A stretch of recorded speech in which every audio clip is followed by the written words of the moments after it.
নমস্কার বন্ধুরা, আজ আমি হাজির হয়েছি আবার একটা রেসিপির সাথে। আজ আমি আপনাদের সাথে শেয়ার করব সজনে ফুলের একটা রেসিপি।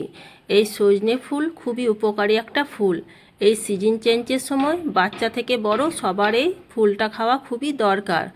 আজ আমি রেসিপিটা এমনভাবে বানাচ্ছি, বড়রা তো পছন্দ করবে, এমনকি ছোটরাও চেয়ে চেয়ে খাবে। আসুন তাহলে রেসিপিটি দেখে নেওয়া যাক।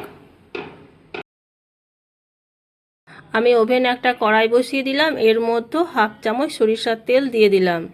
তেলটা অবশ্য আপনাদের ইচ্ছে মতো দেবেন, বাড়িয়ে অথবা কমিয়ে। এর মধ্যে 1/3 চামচ কালো জিরে ও একটা শুকনো লঙ্কা দিয়ে দিলাম। ফোড়নটা একটু নাড়াচাড়া করে ভেজে নেব। ফোড়ন থেকে যখন মিষ্টি সুন্দর একটা গন্ধ বের হবে, তখন আমি মিডিয়াম সাইজের একটা পেঁয়াজ চৌকো করে কেটে রেখেছিলাম, এটা দিয়ে দিলাম। হালকা পেঁয়াজটা একটু নাড়াচাড়া করে নেব যেন কালারটা চেঞ্জ না হয়।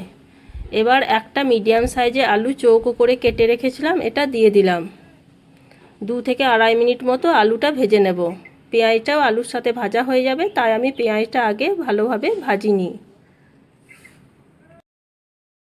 আড়াই মিনিট পর আমি 150 গ্রাম মতো সজনে ফুল খুব ভালোভাবে ছাড়িয়ে ধুয়ে পরিষ্কার করে জল ঝরিয়ে রেখেছিলাম, এটা আমি দিয়ে দিলাম। স্বাদ মতো লবণ দিয়ে দিলাম। আলুর সাথে এটা আমি 2 মিনিট মতো নাড়াচাড়া করে নেব এবং 2টো চেরানো কাঁচা লঙ্কা দিয়ে দিলাম।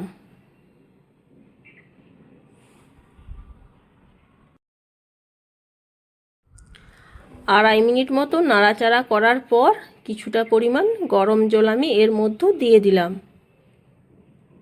একবার সমস্ত কিছু নাড়াচাড়া করে নিলাম। এবার ফ্লেমটা মিডিয়াম করে আমি 3 মিনিটের জন্য একটা ঢাকনা দিয়ে দিচ্ছি। আমি আবার 3 মিনিট পর ফিরে এলাম। একবার চেক করে দেখে নেব আলুও সেদ্ধ হয়ে গেছে এবং ফুলগুলোও সেদ্ধ হয়ে গেছে। এবার আমি এর মধ্যে 3 চামচ পোস্ত পেস্ট করে রেখেছিলাম, এটা দিয়ে দিলাম। এর মধ্যে 1 চামচ কাঁচা সরিষার তেল দিয়ে দিলাম। এবার সমস্ত কিছু খুব ভালোভাবে নাড়াচাড়া করে মিশিয়ে নেব।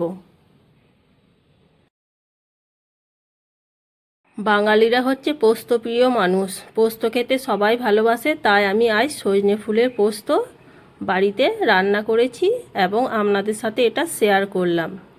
আশা রাখছি ভিডিওটা আপনাদের ভালো লাগবে। এবার আমি এটা নামিয়ে গরম গরম ভাতের সাথে সার্ভ করে নেব। বন্ধুরা, আজ আমার এই সজনে ফুলের পোস্ত রেসিপিটা আপনাদের কেমন লেগেছে অবশ্যই কমেন্ট করে জানাবেন। আর যদি বাড়িতে না বানিয়ে থাকেন অবশ্যই একবার বানিয়ে দেখবেন এবং কেমন হয়েছিল আমাকে কমেন্ট করে জানাবেন। আমার রান্নার রেসিপিগুলো যদি আপনাদের ভালো লেগে থাকে তাহলে অবশ্যই লাইক, কমেন্ট এবং প্রিয়জনদের সাথে শেয়ার করার অনুরোধ থাকলো। এখনও পর্যন্ত আমার চ্যানেলটা যারা সাবস্ক্রাইব করেননি, প্লিজ চ্যানেলটা সাবস্ক্রাইব করে আমার পাশে থাকার অনুরোধ জানাচ্ছি। তাহলে আবার দেখা হবে নতুন কোনো ভিডিওর সাথে।